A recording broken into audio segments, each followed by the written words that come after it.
Afternoon. I'm driving, so my camera off, but I'll be parked shortly. Then I'll put my camera on. Nice. Drive safe.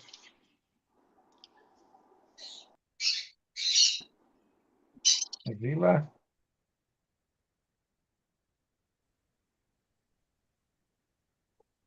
I'm driving, so my camera off, but I'll be parked. Sounds good. Hey, Tommy, Hi everyone. how are you? I'm good. I'm good. I Good. was expecting some explosions here on Tuesday, but Monday night, but there wasn't too much this time.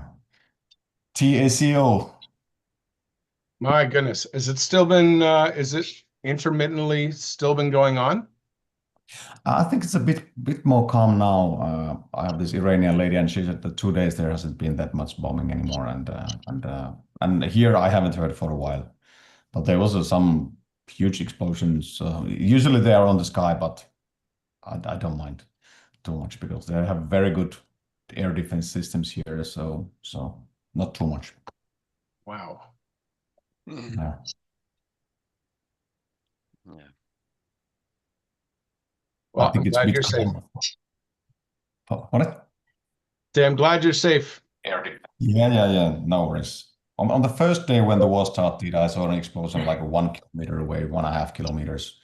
But that was like the debris of a drone. So Yeah. yeah. Good heavens. Yeah, everyone else went to the downstairs. There's like in the garage. We went with my another Finnish friend. We went to the balcony and see if we can see some fireworks over there. Right. Guess you just got to treat it as such. Yeah. Yeah. Well, we're top of the hour. Nick, Dragan, guys, how's it going? Good. Just Good. working on a couple things. One of which I'm trying to like use Neural Trader to predict like over-unders on sports games.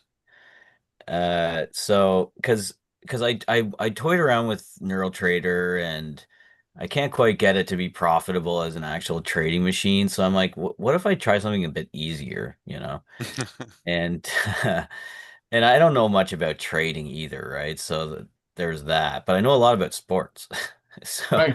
I kind of the NHL games are a little bit hard to predict because they're so close all the time, and but the Major League Baseball games and the NBA games, it's not quite profitable yet, but it's getting close, you know.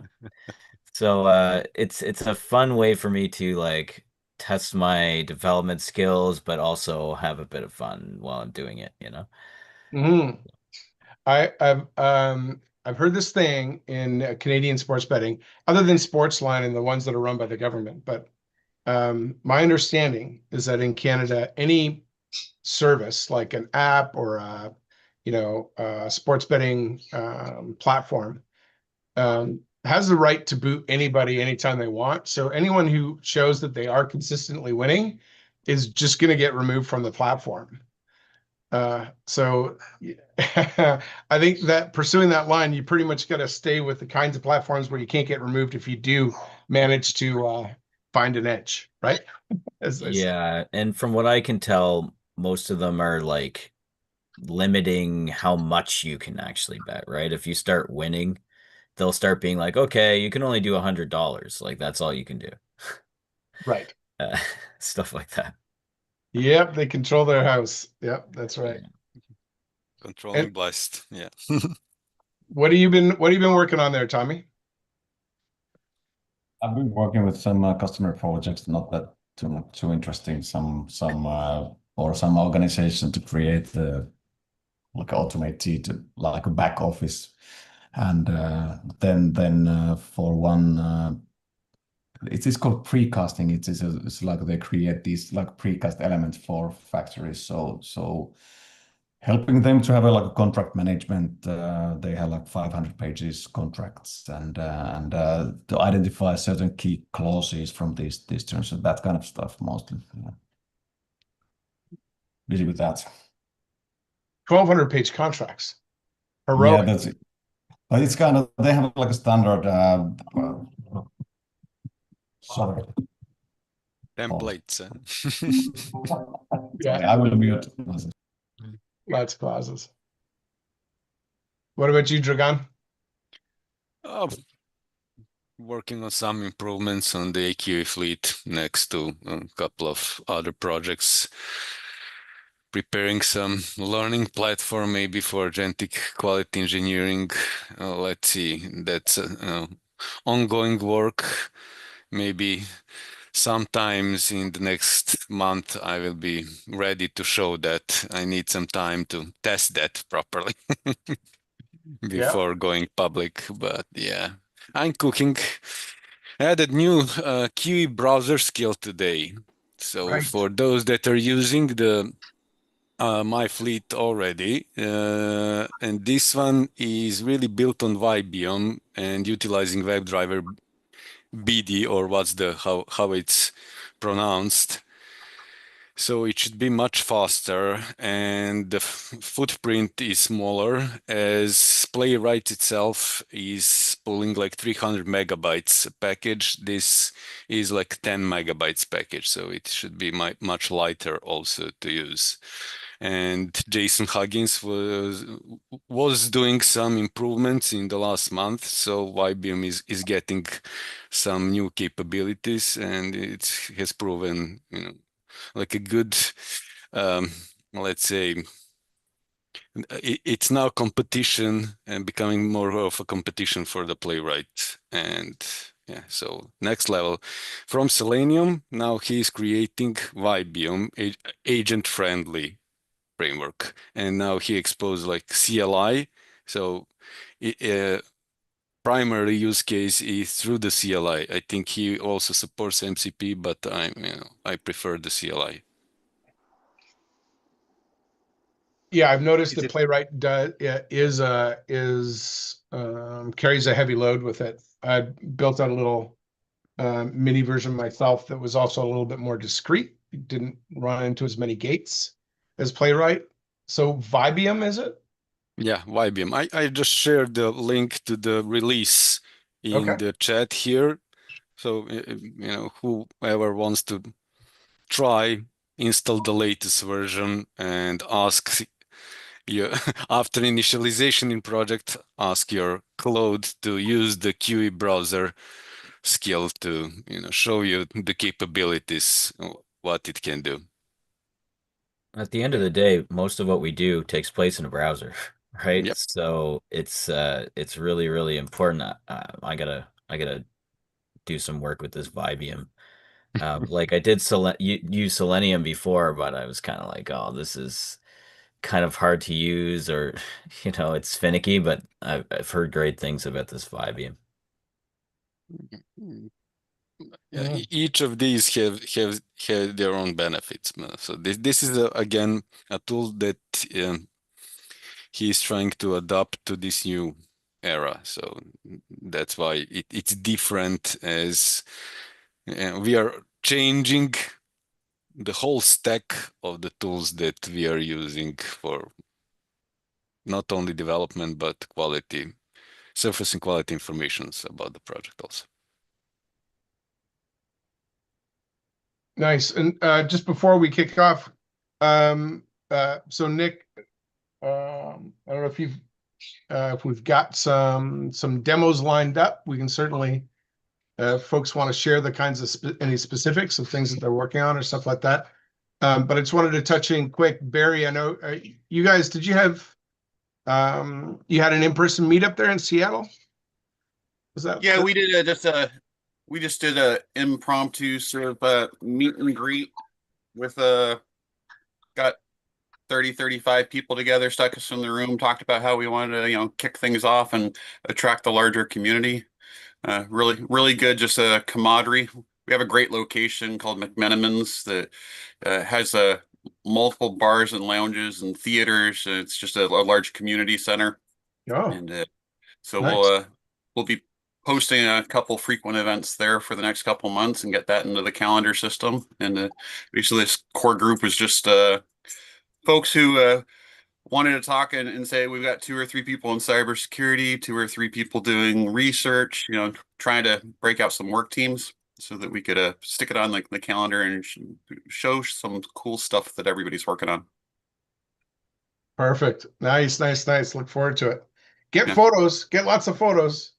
Yeah, we're actually very much up on that. I used to run social media club, so the previous Seattle group that I ran, I had about 6,000 members, and we always did like 300 or 400 person events once a month. So Oh, beautiful. I'm very much into the. If you don't want to be on camera, go to that corner because we actually mark off like a space in those old events to make sure that the private people didn't want to be on camera or have clips. But nowadays everything's on camera. You should know better.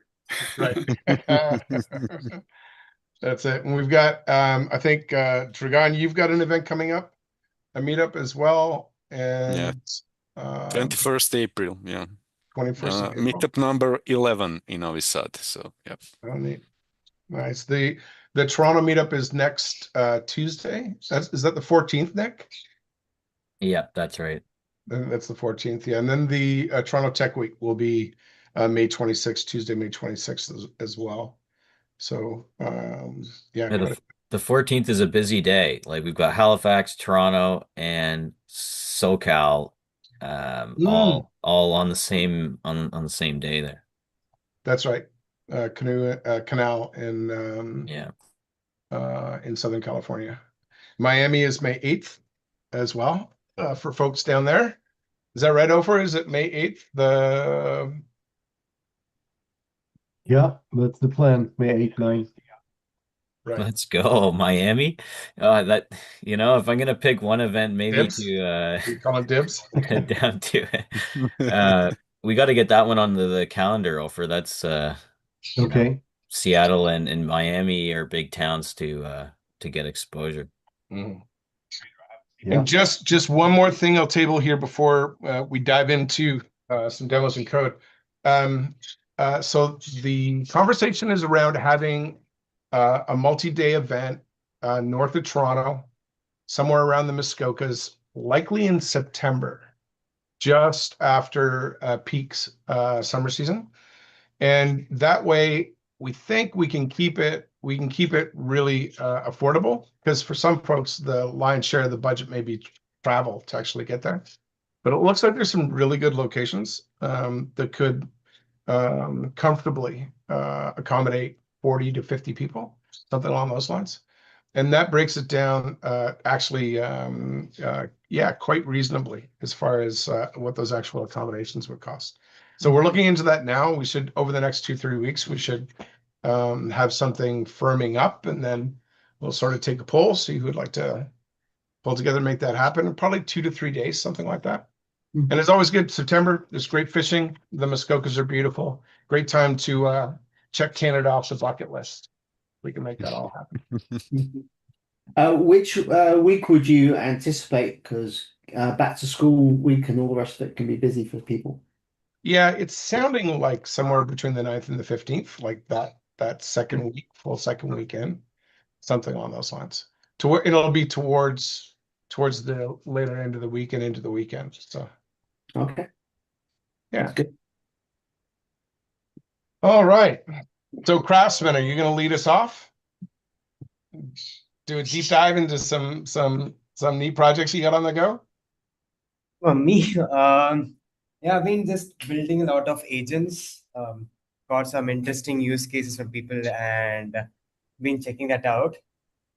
Probably don't have anything handy, just booting up my systems, but probably can give an intro. Probably after 10-15 minutes, I can have a demo ready, if that works. Yeah. Let me just see here.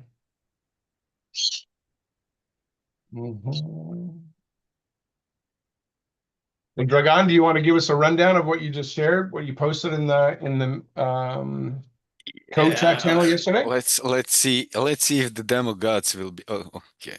Yeah, that's right. If the demo gods will be with me,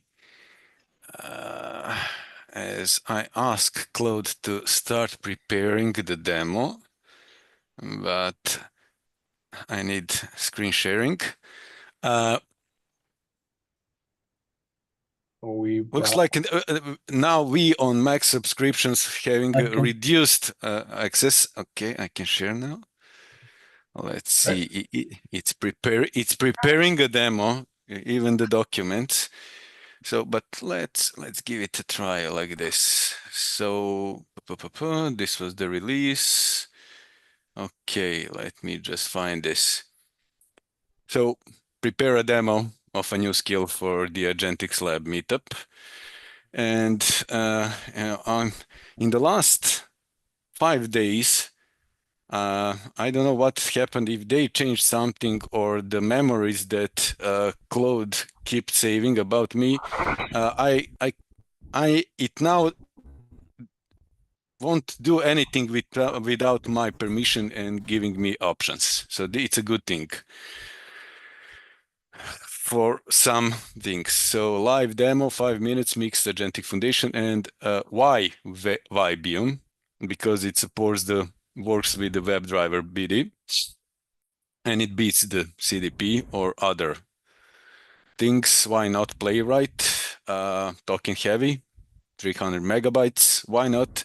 Somebody shared with me a couple of alternatives, so I was looking into those alternatives to see what others are working, but this GSD browser was not also.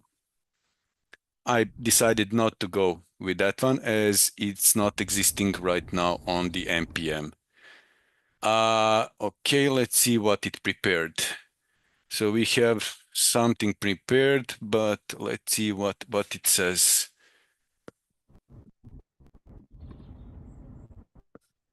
So let's see what it prepared. But this is not the README. This is the main README. What?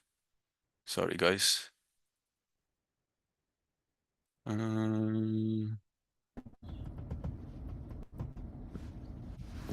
So let's see. Pictos batch fallback 3.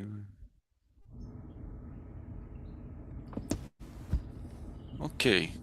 Start the demo. Let me see if I can find the browser. Okay, files. Aha, this. Yes. Wrong README. Sorry, guys, previously. So let's check what it will be in the demo.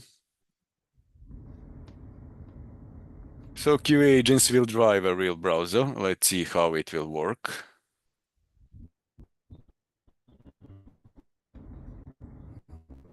He's driving the Vibium. Okay, headless agents against a real page on HTTP bin. So let's see what it will do.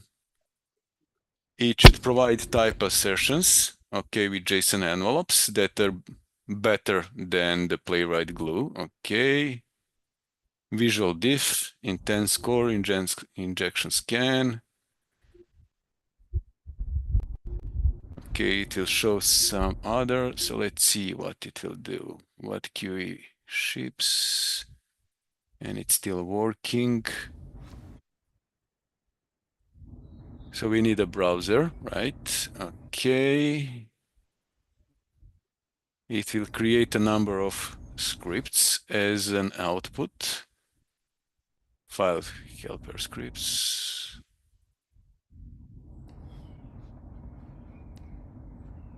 And then it will execute the scripts. And let's see what are the results. Okay.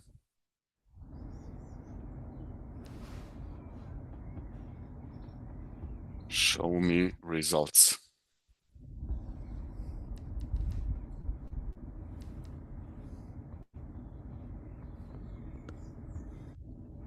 It did the cleanup. I didn't ask for the cleanup.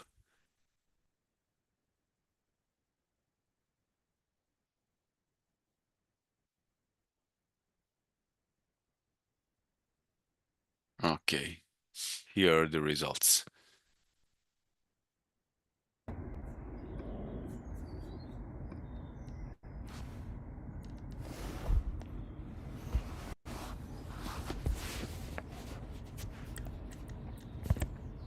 Okay.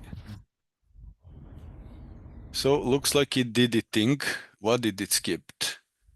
Give me a second. Dry run. I don't want a dry run. Okay. All did.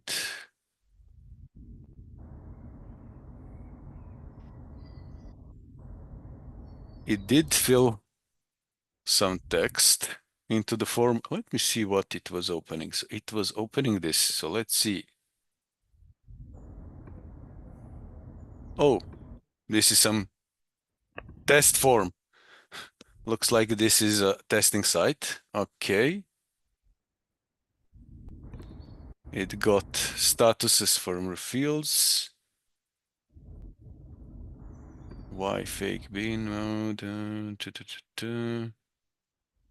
Okay. Can we take some screenshots of the page while you are doing actions?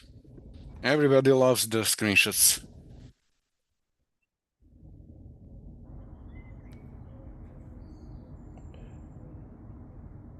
Whilst you explain, wait for the results, Dragan. So you did say Yes. 10 MB versus Playwright's, bloated setup.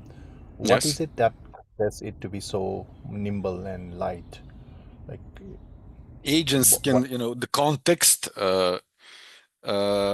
So using Playwright takes a lot of context, especially Playwright and MCP. And the agents are, or the context is polluted much faster when you have sequential calling a number of Playwright MCP tools. This fingerprint of the call is much smaller. I think Jason did some measurements, something like, I don't know, 50 tokens compared to couple of 100 or 1,000 tokens for same results, like tool calls that provide the same results in the end for the end user. And what is the innovation basically which reduces the context so dramatically? Using the WebBD directly. When you say WebBD, please help me understand what does that mean? Yeah. Let's see how we can explain that. Let's ask. Give me a second. To put it in the simpler terms, explain difference between YBM and play.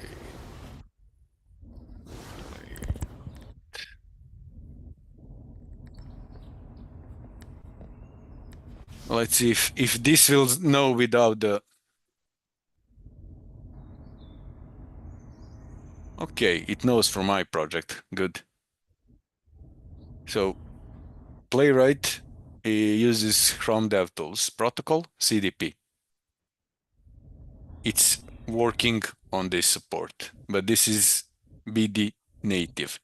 And what that means, what's the why beats CDP. Explain.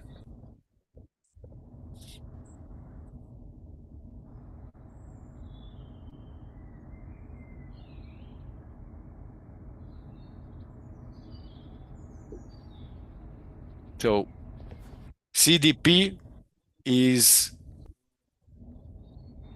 really then limiting you to certain Chromium engine browsers like Google Chrome and Edge. You cannot test on other browsers like Safari or Mozilla or others, or have like a less control there. So this is why. Understood. Thank you. No problem. Happy to help. Let's see if this one finished. Okay, let's see. Yes. Okay. So we saw the page. This was the page loaded after the batch, but I don't see anything here. Okay, now with the data populated. So after each step in the action, it collected a screenshot per instructions. And you can easily use that for some visual diff or other approaches to check. Or even then use these screenshots to ask your agent if this UX is okay or broken. So you can use that as a starting point for debugging. So, yep. Let's see. Okay, yeah, that's a thing. It doesn't know to open this. Any questions? Or I think I'm spent my 5 minutes or even more. So this was the QE browser skill in action. This was demo created in 5 minutes by Claude, but we can direct that to any other website and ask it to do the analysis. I can do that while Craftsman is demoing his stuff. I can run it on some other website and show maybe later. Cool. Thanks, Dragon. And let me demo. Because I just noticed the camera is a little odd. Yeah. So let me share my screen.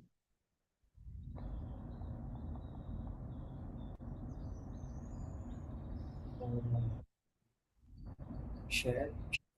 Cool.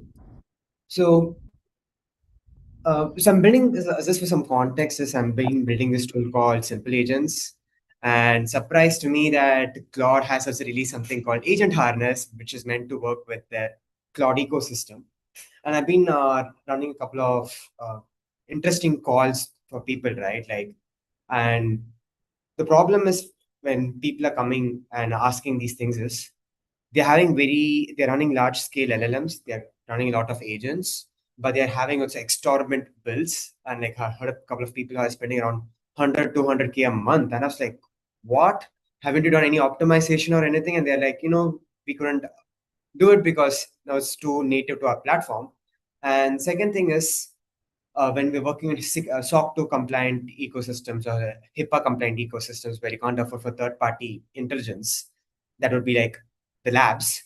I want to own the intelligence, and things changed a lot across the weekend, especially the release of Gemma 4, Liquid Foundation Models 2 from LFM or known as LFM2.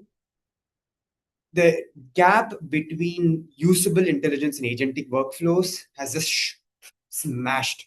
And like one interesting use case which I was working on is this insurance use case. I created a LinkedIn post yesterday about this. Was basically you get a large amount of inputs, and a lot of these inputs are automated massively by these insurance systems. But things this validation process and things are also massively done by agents and machine learning systems.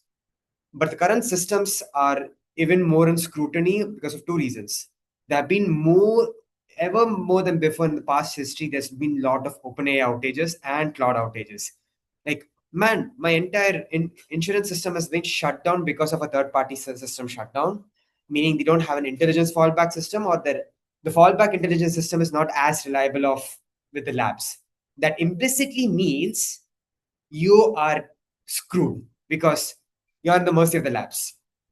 And second thing is these people are not able to own their intellectual property. And again, you're hoping that those people won't exploit your data. And it was a call, it's a 60-minute call. And we just said is no, you know what, get your SME in, let's translate this knowledge into something. And he just gave it a voice. I use a skill and convert this into a massive pipeline system. And for this thing, is just all you need to do is just give an input. I'll just probably rerun this again. For this, I mean, in the demo we did was an actual document, but since I can't show the demo, This is just a small scope of the demo. And you can just see a liquid foundation model. This is not state-of-the-art model. This is just a liquid foundation model, which you can dynamically go through all the steps and get you the risk score, premium amounts and everything. And you get your like, hey, is this guy a good one or a bad one? And okay, and if there's some certain conditions failed, as you can see here, right? And they'll just like, hey, okay, this guy has failed, then let us do an exit condition. And this is just running on a Gamma 4. And it just took me less than 60 minutes. And majority of the time I spent was just getting information out of the person. And it took less than 10 minutes to convert this. And Claude did the same literally. And I'm like, and it just like, wow, we were just validated my idea. Because when Claude does it, it means my idea is validated. And it consumes like around 15 to 20% less tokens because you don't send structured outputs to the LLMs. Because when you ask it to give it into a specific schema, it takes more input tokens and it generates even more output tokens. But I'm just saying like, hey, you don't do anything. Just give me this JSON in plain string. And I have this self-recursive healing system. Like suppose if this JSON is also broken, right? As long as I have the data points, it will just get the data point you need and give you the final output. So net, also you're using this one. And another thing which I was just running today was, everyone's been probably been in Twitter and you've seen Mythos, right? And this was basically running the background. Is many people are saying like Mythos found crazy amount of vulnerabilities. And I was like, you know what? Can I build an agent system? And like just to keep the theme of where I'm vibe coding and system, can I build a system that can do security checks from end to end, but I'll not use a crazy model, but I'll use like a Gemini 3 Flash or a Gamma 431B. And I've just been building that demo a bit. And I've just been curious how it is building. And I'm just using 5.3 codex. And I didn't do anything much. I just submitted 3 reports. One is the OpenBSD vulnerability report. The next is the Glasswing report, meaning the Glasswing knowledge sheet. And the second part, which I shared, is the vulnerability report they found in the old Linux systems, which was just the 3 documented reports which came in Twitter. And I'm just curious how this is going to look like. But point being is that I can just build crazy amount of harness systems, and it don't take me a long time because it just comes under 30-40 minutes. And the way I have prompt engineered this skill, which you can just copy paste the skill and install it, is if it finds a very complex problem, it's been failing to fail, it will go to this YAML and break that YAML into smaller steps. So you're doing a sort of a version of naturalization of self-evolution, so that you make sure that you're rewarding your system for maximum best outputs rather than giving ambiguous outputs. So this is what I've been working on. And let us see if it has given me an file. A Glasswing, I got a YAML. Let's see how it looks. And yeah, this is open source. This is a website where you can paste your YAML. You can see it's visualizing, and damn, it looks good. So you can see like it gets the code, find the complexity of the code. It chunks the messages, extracts all the chunks. So the chunk in this case is referring to the GitHub diff file. And it now finds out what is the financial extraction, cyber extraction, mixed fusion, generic. So obviously, I would probably need to give my input. I mean, in this case, I just given the input of the raw data. But I can just see it got around 40-60% of what I needed here itself, right? Because in typical cases, this one, and I got an agent out. And currently, I haven't found any validation errors. So if I just slap an LLM input, right, I'll just probably get an output. So yeah, this is what I've been working. I'll probably share the results after I put an actual vulnerability file into the input and just see how the orchestration system can detect if the vulnerability exists or not, because Anthropic has done a very good job on getting this report of the exact inputs they have given to get the vulnerabilities. So yeah, and this is what I've been working, and let's get agents to prod as soon as possible. And it's entirely running on open source model. It's not Gemini 3.5 Pro or not Opus 4.6. And even yesterday's LinkedIn post is from simple agents. I didn't do anything much. I just asked, get these things, get your data, get me my outputs.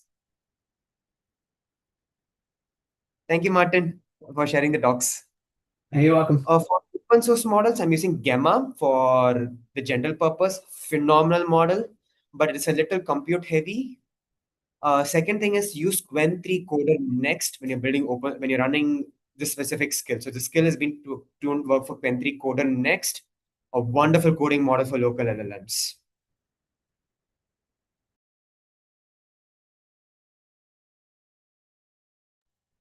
Sweet, Crossman. Thank you. So, you have something else, Crossman? Oh no, I was just saying is that for two things is when running the skill, probably share you more links. But if you guys want to have some compliant based use cases, right, just feel free to ping me if you find any bugs. Let me know. I'm more than happy.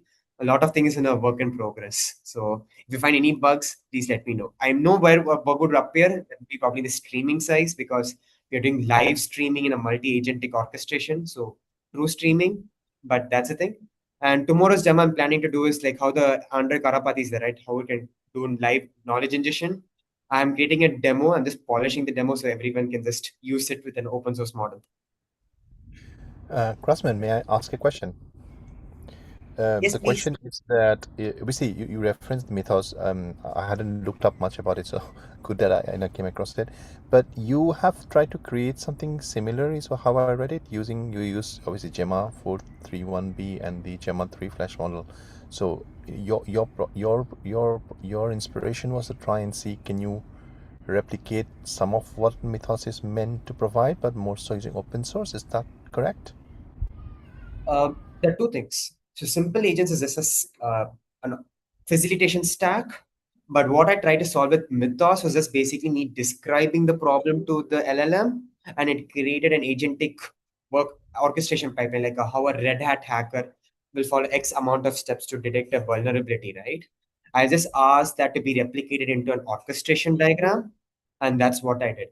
But the theme was, if we do not have access of Mythos, but I want the benefits of Mythos, I just did that because I really want to, because I'm also I'm creating a monetization model called Simple Flow, which is like a cockpit for a pilot cockpit for monitoring agents. I wanted to check for vulnerabilities. But I was like, you know what, if I can't access to Mythos, you know what, I'm going to run Sonnet 4.6 through my agentic pipeline to find vulnerabilities, because I just don't want it to go like a free zone. You need a guidance pipeline, right? So this acts like a harness for it. So I would call this as harness engineering, agentic harness engineering.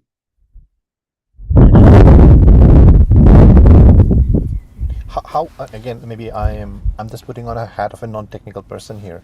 If you were a business owner or a small business owner and are concerned about obviously this here, how would you position this?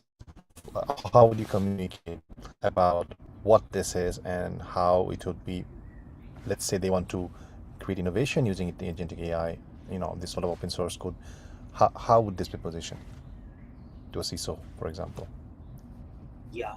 So I'm positioning myself as, to build agents, you need developers, you need agentic engineers, and SMEs need to hire people. What I'm saying is an SME needs to just describe its problem very well to an LLM, and assuming that a LLM has the skill I've asked it, and it'll create you just 4 scripts so you can run an agent yourself. So creating an agent is this one, and aiming to make it very consistent. Like in run 1, it does 2 steps. In run 3, and in another run, like from a fresh run, it is running 10 steps. You don't want that variability.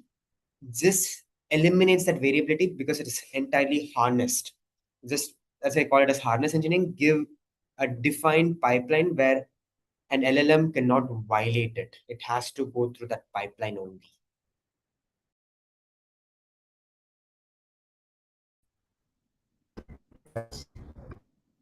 Thank you. I have a question about because you are using like quantized models. I mean, not quantized, but like a decreased capacity of models, like to run it like in a small amount, a small, let's say, amount of RAMs. So, what is the performance like decrease regarding like having the full Gemma model and the full model? Okay, there are two things. I'm running Gemma 4 on TurboQuant. There is a repository called 0x0 SERO. He released an implementation of TurboQuant. And I now also I got today morning there was an implementation from VLLM of TurboQuant. I haven't tested it that yet, but that has helped me massively on KV caching. So I can run long context. I'm running a Q2. I'm running Q4 quantization in my local. So I hope that helps. If you cannot run Gamma, I would recommend running LFM224B, which is a phenomenal model and consumes way lesser memory. It consumes around 16 gigs to 24 gigs for me. So that's a reasonably good model for running on any CUDA GPUs. And I hit around LFM2 hits around 80 to 140 TPS. I have optimized it, so I get around 135 TPS. On CUDA, it's even faster. Okay, and for the coding one? For Qwen3 Coder Next, I hit around 35 TPS because that's a much larger model, Qwen3 Coder Next latest. And yeah, that's, I hope that answers it. Yeah, thanks.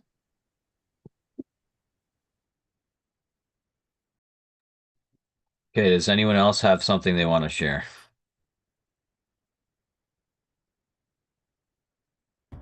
I may have something, but this is more to prompt the discussion. So I was kind of quite fascinated with the Pi network, and it's like, what can we do about it, and also learn more about it. So this is what I have. I'm going to quickly share my screen, as long as I can get hold of the right window. Please give me, yeah, I've got it. So share button, and then hopefully you can, I'll share the whole desktop, maybe it's easier. Can you see my screen now? Yeah. Yeah. I'll have to move the window a little bit. It's very simple. It's mainly meant to inspire this kind. So obviously the Pi network that we know is what root vector implementation, right? It's basically getting knowledge graph where people use knowledge. So this is into it to show like, okay, we can see what it looks like in Pi network, knowledge, etc., etc. And I was like, we talk in these meetings, we have got transcripts, we have got our WhatsApp channels, like, why don't our knowledge in these go into the Pi network? So I was just playing this afternoon and say, okay, so if I want to, I did feed it some information, by the way. So if I go and say London meetup, for example, and I'm just searching, I basically now, because I contributed the knowledge into the Pi network, so we now have this thing about, okay, what happened in the London meetups, the fortnightly meetups every 2 weeks. So now this knowledge sits in the Pi network. So again, this is why I'm showing you here is that obviously you have the ability to, look for information. You can read the full original text and the usual stuff here, that with the key essence, and also contribute to it. Like here, for example, you could enter something, tag it, and it gets in the graph. Is pretty fast. So the point that I want to actually flag up for discussion is like, maybe, obviously this is all open source. The code is there, it's very basic, right? That's the GitHub, etc. And by the way, Barry, I used your methodology to build it. So it's a build methodology. I mean, I love it actually, the way it works actually, the build methodology. So what do the community think about it? I mean, we got all of this knowledge sitting around everywhere. Now we have got a Pi network. I mean, our knowledge should go actually in the Pi network, and we should create some innovations around it. And that's all basically from me. Open to yourselves. I'll put the link on the chat. I like this. And it looks like you used PubNub too for this, Manveep? Yeah, because it's demo, right? So obviously there are limitations to using PubNub here, because it has got a context window is limited, the length is limited. But this is not the architecture for a production system, but I'm just hosting it on Netlify, because I just wanted to keep it simple. I wanted to just prompt the prototype discussion here. So it's using PubNub, because Netlify has a 10-second or 12-second timeout issue. So I've got PubNub in the back end. Nice. And that's it basically. Yeah. I think it's great. So we'd love to see if we want to build something using this one. two areas I'm looking at Revector on, and one is running private AI intelligences, and the second is one that sits above them and goes to the right private or public AI intelligence to query them together. And the thing that I've found in the code so far is that it doesn't persist unless you like give it a cloud backend, right? It wants to just keep it in memory, and if you kill it, it dies. So has anyone been playing with, having it do some kind of persistence or adding a backup to something? And also the security that it's not actually calling out. If it's private corporate data, I can't have it call out to the public network and put data in it. So really controlling that in a way that's enterprise safe. Has anyone played with that? I have implemented multiple versions of RuVector for Agentic QE fleet uses RuVector to store all the patterns and to use the agents and skills reuse them later. I have my own self-learning system, something that I built that I still didn't share it, but maybe I can show the knowledge graph. That looks interesting. That's something that a hyperbolic space of the knowledge graph in the RuVector. That is not showing any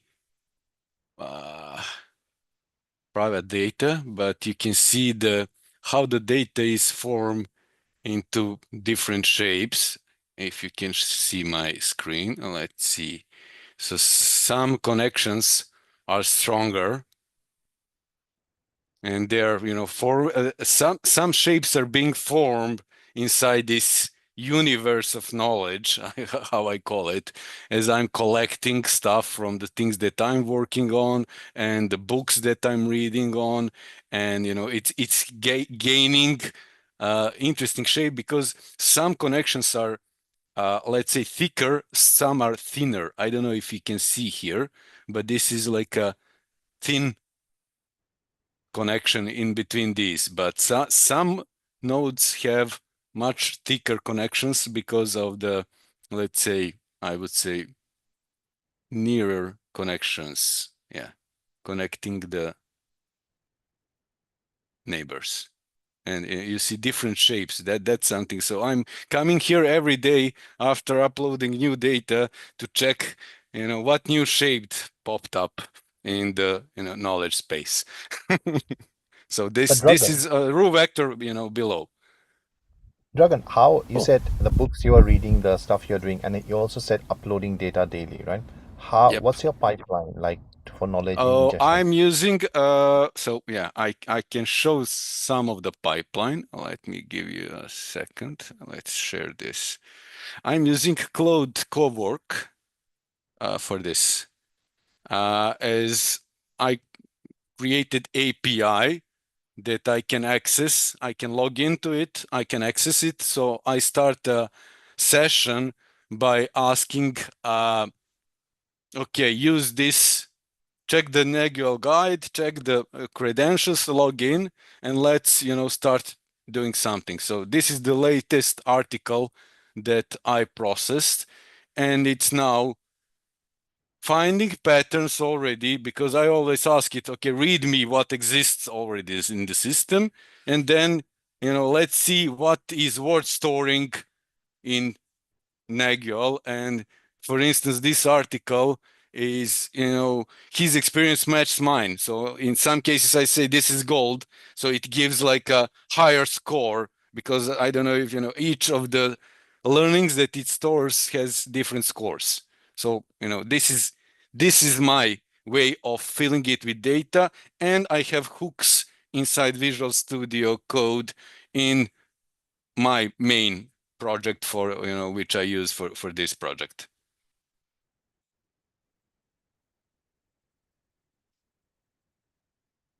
Sorry, Nagwal, is that a name you have given or is it a Yeah, I system? gave that name because Oh, that okay, all right. comes from Carlos Castaneda's books. I don't know if somebody have read those books, but they're talking about Nagual and tonal as different uh, physical and spiritual level. So let's say Nagual is a spiritual level, tonal is a physical uh, thing. So I don't know if somebody read. So that's the inspiration come from reading books when I was 18, 19 years ago. So it impacted me a lot. And when I was building self-learning system, I decided to call it like that.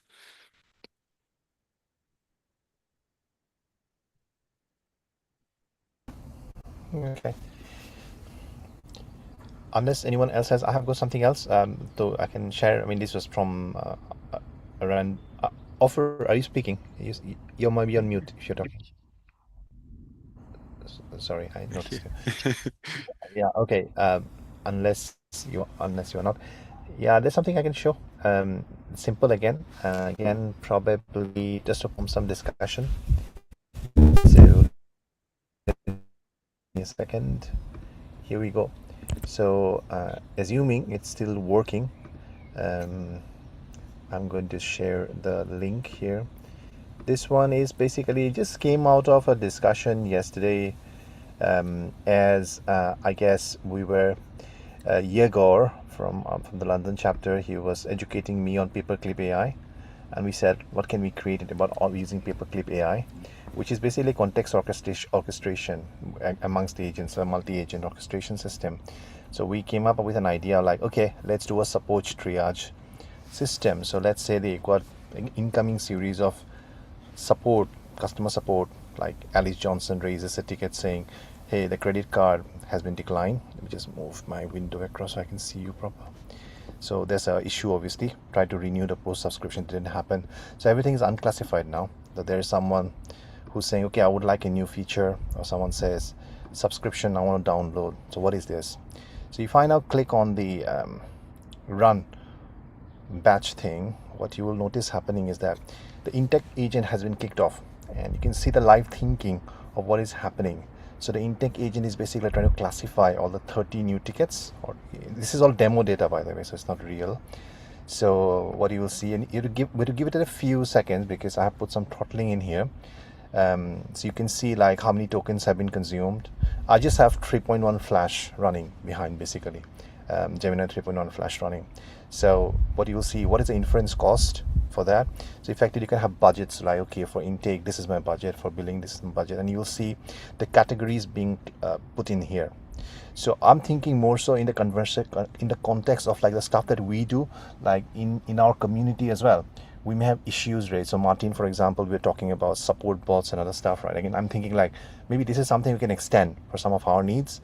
So you will see things have been classified, so it's going on. I wanted to show the full flow, so give it. I mean, it'll take probably a couple of more minutes, but what you will see happening is that these will go on. So after the classification finishes, they'll be billing, technical agents, account manager, and if it can't resolve, escalation manager, because there's some things which needs human in the loop, and you will see them all go through.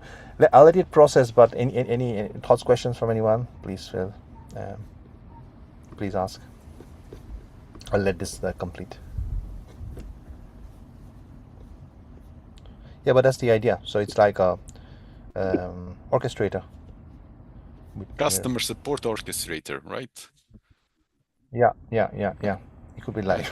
Yeah, you can make it live. I have Like a benefit from that in the last company. I can show my Yeah. summary bot for Discord, as you work across other Okay. things as well. Okay. You can show. I will let it process and then show you, flash the screen up towards the end once it has finished. Sure. But yes, go for it. Okay. Well, I think you can see my screen here. So this is summary bot.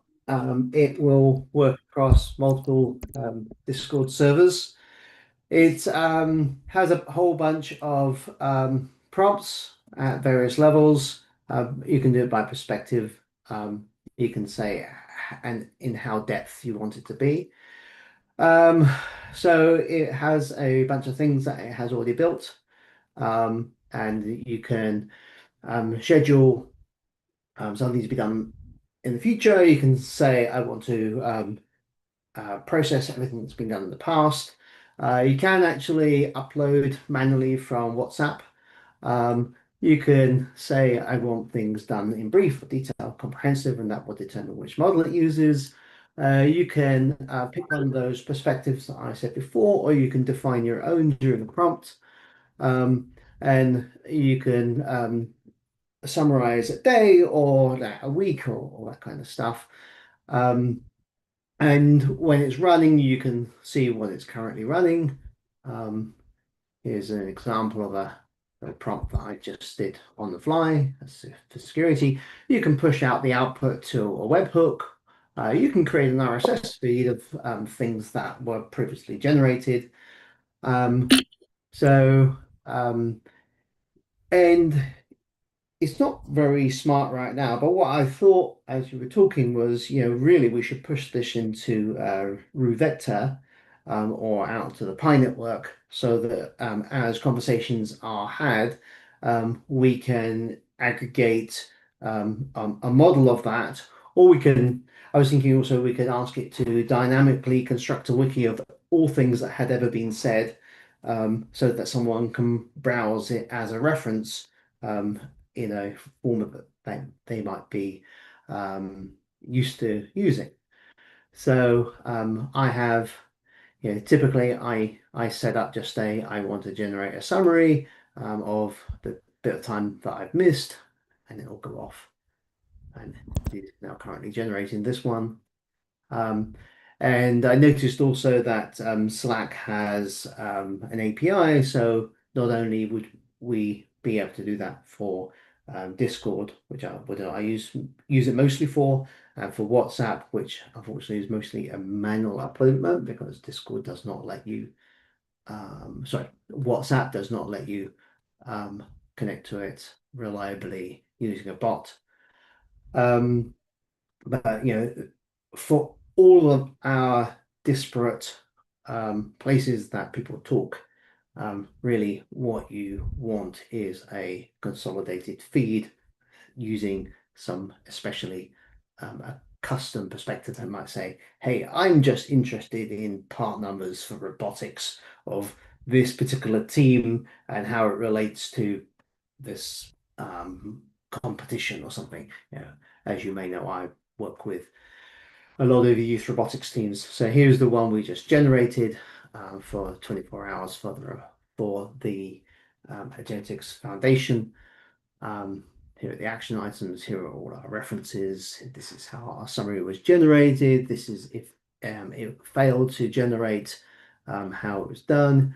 You can see the actual prompt that was sent through as system prompt, the user prompt that went through, and then the references, and then sometimes it will actually reference that depending on what the thing looked like. And you can email somebody. You can say, I don't like it, just do the game, but use a different perspective or use a better model. And actually, this already does push out to the Agentics Foundation.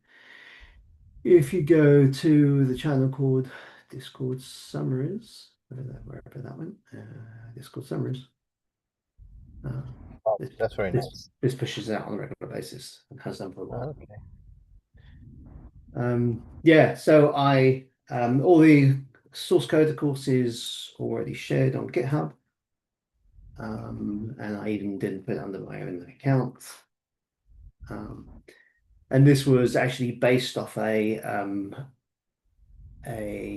Python summary bot that I found on the on the internet that was already open source. That was originally called SummaryBot, hence this is SummaryBot NG. The new generation is all agentically constructed, and the rest of it. And Dragon has, as you can see, pushed it through QE Fleet a little while ago. Yeah, it kind of works. I kind of like it.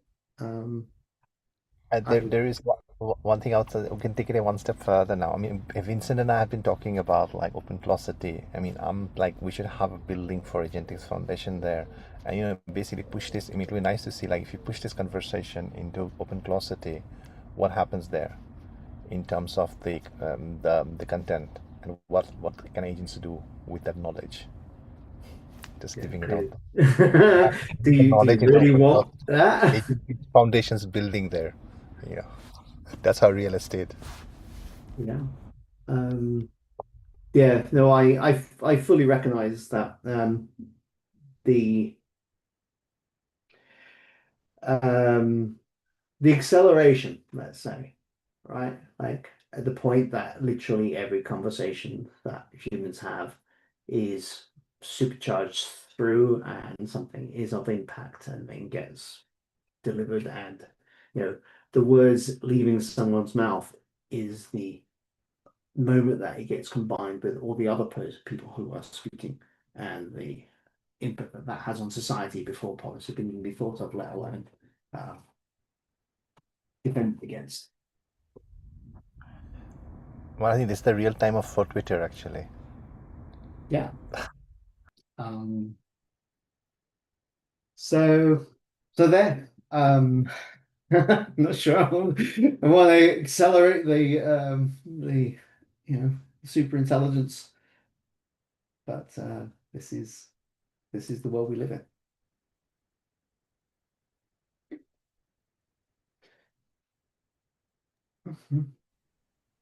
But at least I'd like to get into root vector. And I'd at least like the humans in the agentic world to be able to find all the things that were scattered across so many different channels, right? Hang on, I saw a conversation about that in another channel 10 minutes ago. We should be able to reconcile all of that content. There was a thing called Mem Palace I saw the other day, which I thought was interesting as well. I don't know whether any of you saw the Mem Palace.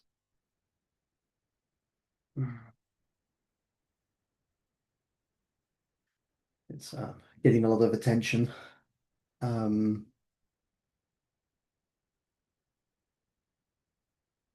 Every conversation gets lost. Anybody looked at this?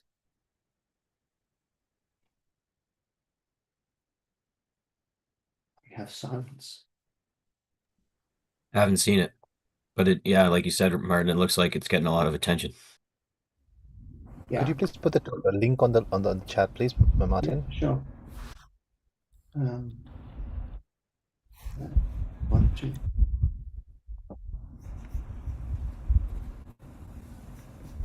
Yeah, I saw somebody shared and that it got like this is, I don't know, couple of days, like in 5 days, 33K stars.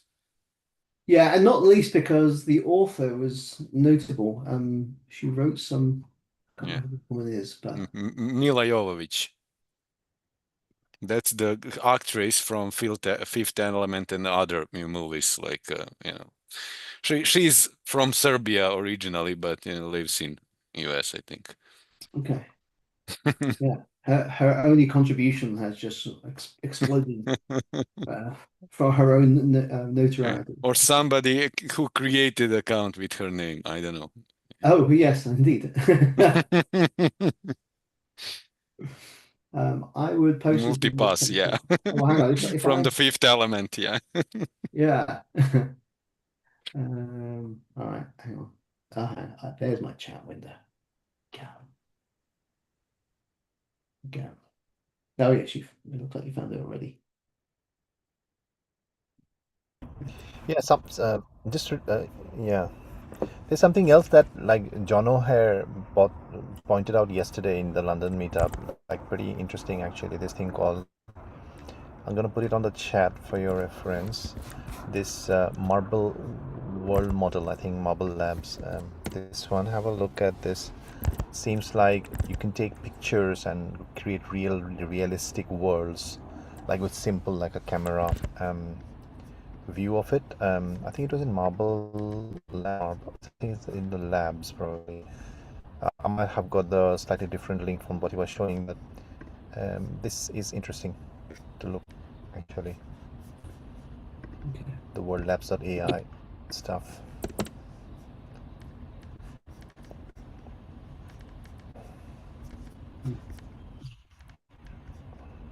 It's very pretty. Wow, look at that. Yeah, I mean, basically, I saw a video yesterday. You literally take anywhere you are standing in a room and you're taking a picture, pictures, and then you've got the whole special view created. And then we were talking about ideas like, what if you throw in an agent there to kind of look at various aspects and what can come out of it because you've created a special view. Um, but anyways, I'm going off. That's beautiful. Mm.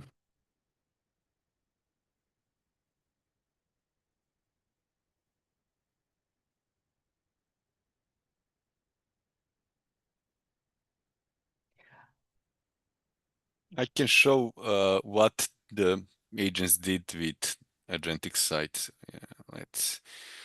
This is QE browser agent. Short analysis in a couple of minutes of the agentics.org website, just for the demo purposes. So checks the page health. Okay. Finds the page inventory. Okay, something to consider. Yeah, yeah. Oh, this is interesting. Semantic intent discovery. What's the CTA? Sorry, guys. I don't know what's the CTA. A call to action. Call to action. Me, all those abbreviations.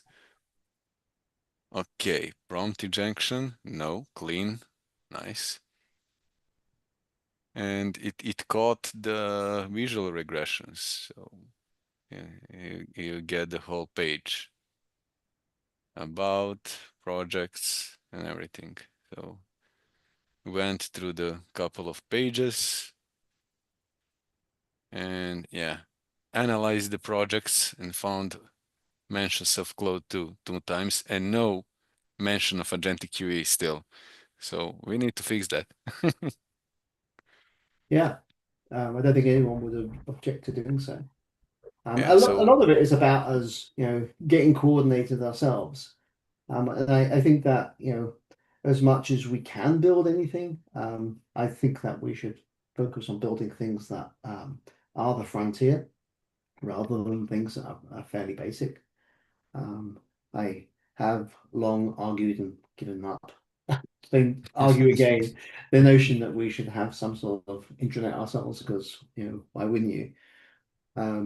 Actually, it reminds me, did anyone see Remix on Rovo? I'm going to give it a 30-second plug here as I can. Was free. So everyone hates boring documentation, and everyone knows that conferences where boring documentation gets written.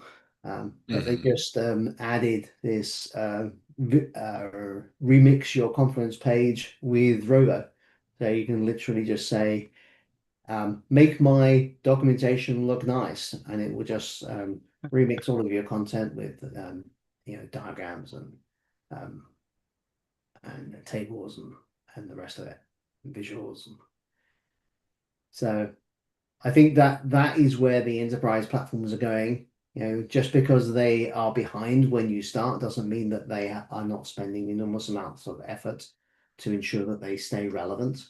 And you've got to remember that those platforms have a captive audience that is a network of organizations that work with them. So, it's not even about shifting a single team, it's shifting teams of teams and teams of teams between multiple organizations.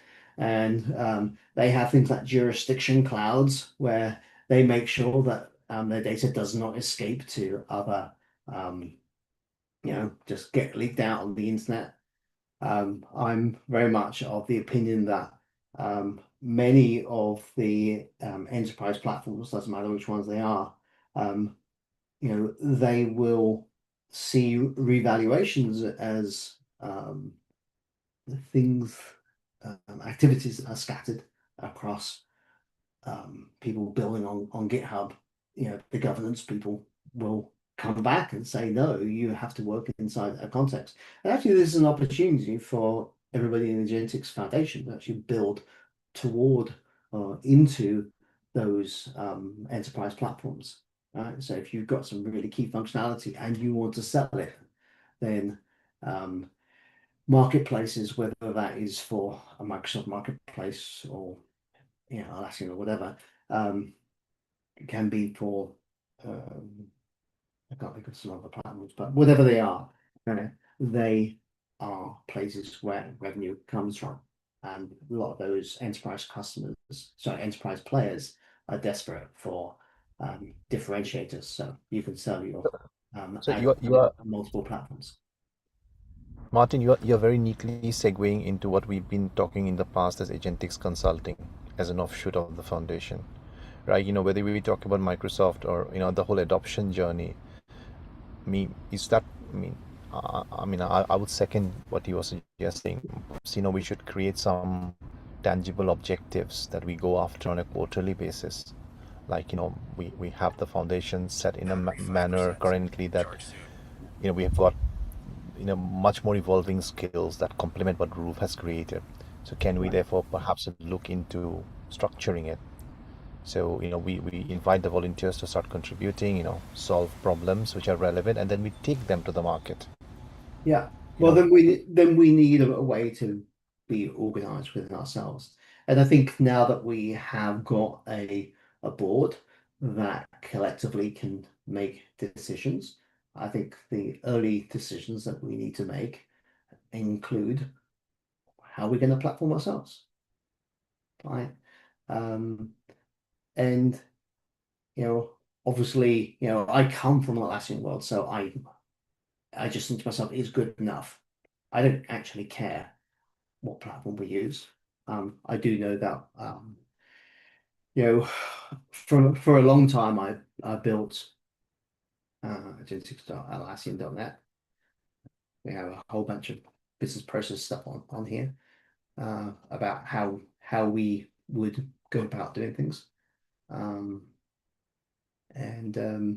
actually a lot of our a lot of notes do get relayed into this platform because I join and that's where my Loom notes end up, is on here.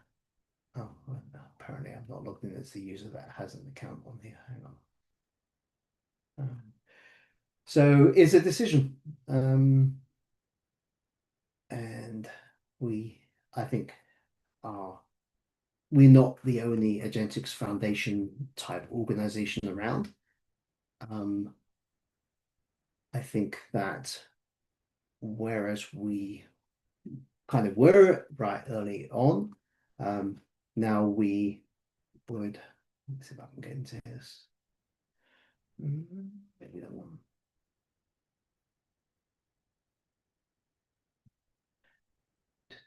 Again, a minute. Yeah. So a lot of the hackerspace, and you can query Robo for a lot of the material that we have because it has been feeding in for a substantial amount of time.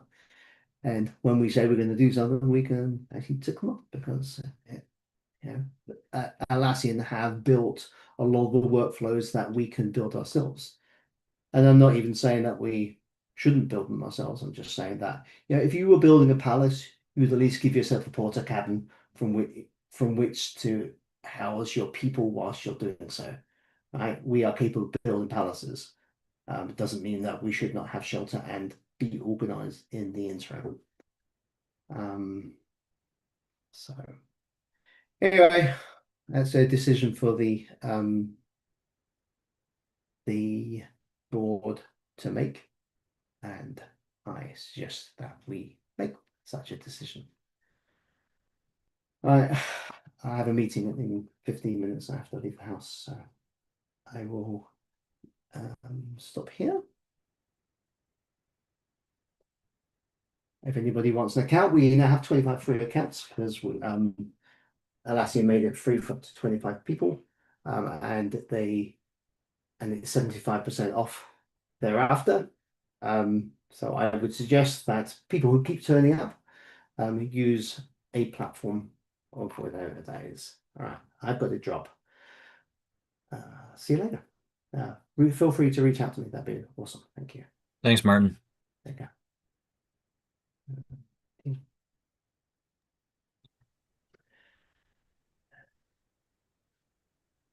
It looks like we lost Mondoip. I was just going to ask Mondoip if he wanted to show us that support system fully baked. Anything else anyone wants to share? I'm just dealing with some regressions on my end. I was going to be like, "Hey, take a look at what I have, guys," but I'm using this. I'm making this pipeline. I'll keep talking about it until it's working and whatever, but takes enterprise problem statements and actually creates executive documentation similar to what a McKinsey would produce. Currently producing like fairly low quality, but it's got all of the proper documents and that they would deliver, and then it creates a prototype, um, uh, fairly high fidelity prototype that they could then basically approve or disapprove quickly a decision they want to make that would maybe take 2 weeks to 3 months to a year, but being able to make that decision very quickly. So that's, it uses RootVector to do simulations on the front end. I'm still trying to align those simulations properly with the problem statement. So it's doing simulations, but not necessarily completely coherent with the actual problem I'm giving it. So there's a lot of moving parts, but hopefully if I just keep testing it and fixing it, it will eventually do what I want it to do. But yeah, this QE fleet, this is the next move. I was gonna get to it last week. I was a little bit sick, so I don't have didn't make as much progress as I would have liked. But um, anything else, Jose? You working on anything down there? Hi guys, nice to see you again. I've been out for almost a month, between working hard on the computer and personal stuff, plus Holy Week this last week. So I feel like I need like 5 months to catch up. So yeah, I've been trying to develop a system that is a governance system to improve the guidance of RuFlow and attach it to RuVector. And it's definitely behaving much better than what I used to have in the past. And I hook up the Dragon A, and it's actually auditing my implementations. And thank you for that. And so I now have a little Frankenstein getting in a shape. Looks like the light is right there coming, and it's gonna make it into life. I feel like it's close. So let's see if I get something well done, and I'll share it. Nice. Scott, Michael, anything you guys want to share? Don't want to put you on the spot. Well, we just started talking a little bit about the open source committee, and that's sort of still pending the board meeting, but there's some informal conversations that have happened about what might be possible, what's practical. We've talked a little bit about trying to establish principles so that whatever we end up with has the ability to kind of move with the rapid changing landscape. Nick, you and I have talked a little bit about maybe trying to leverage GitHub a little bit as sort of the processing component of it. But I do think that there's opportunities, potentially with what Craftsman is doing as far as pipelines are concerned, although I think we can use GitHub Actions to kind of automate some of the flow for evaluating and then incorporating human in the loop in the process of figuring out where things fit in. Another thought that's come by is that we might want to do varying tiers of integration. What does it mean to be, part of the Agentics Foundation open source? Some things may be part of a more core foundation like QE Fleet. Other things may be more loosely or tightly integrated, varying things like that. So I think that there's still emerging ideas there. I think just sort of awaiting direction from the board as to how to move, just to kind of get the charter going, and the authorization to kind of move forward. But give some thought to what open source as part of the foundation means to you. And I think in the next couple of weeks there'll be more conversations and meetings specifically about that. And that's all I've got. Yeah, that sounds great. It's sort of a multifaceted area, right? Between us building open source projects, supporting open source projects, as a foundation individually. People that need support are looking for partners on their open source projects and things. So there's a lot there, and I think it ties a lot into the education component too, right? Because we're actually, if we're building open source project, we're learning a lot. And at the end of the day, this is not theory that we're sort of learning here. You got to know the basics, but there's no better way to learn than to actually just like do it and fall on your face a million times. So with that, I don't know if anyone else has anything they want to share.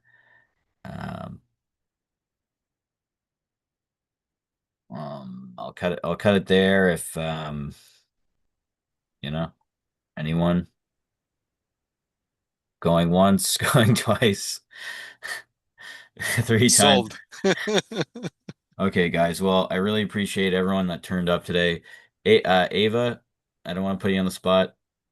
You want to share some of the stuff you're working on? She's working on some cool stuff. She's you know, she's much further ahead than she gives herself credit for. Let's say that. I thank you so much. I will prepare next time. Like it's I come across something interesting for a color palette, kind of like determining by the skin of the person. It was kind of fun to do, and I kind of like I wanted to share with you guys. But I mean, I'm preparing actually a template for SAS starter, and I will share with you once I get it. Also next time, I promise. Okay. And what about the brain stuff? Ava was able to get the brain running during the Vermont retreat. Have you played with that at all since? I did, but I'm doing second edition of myself. Like you always come up with something better, unfortunately. And I will try to demo you for you. It's interesting development because I feel like all this open cloud and all these frameworks that they're using are so behind the rule stack. So I feel like we can have a shot there to create something that is much more valuable and much more precise, everything. People are using massively OpenClaw, and that's a garbage. Just I don't know. Like I'm serious. Like I'm looking at other communities, and I think we can blow them with something. So yeah, definitely. If somebody wanna have any thoughts about that, let me know. We can work together. Sounds Yeah, good. always call me like to do some checks with the fleet in the end. Don't worry. I will. Thank you. Okay, guys. Well, thanks again for stopping by, and we'll see you tomorrow for the AI Hackerspace at 12 Eastern time. Favorite day of the week.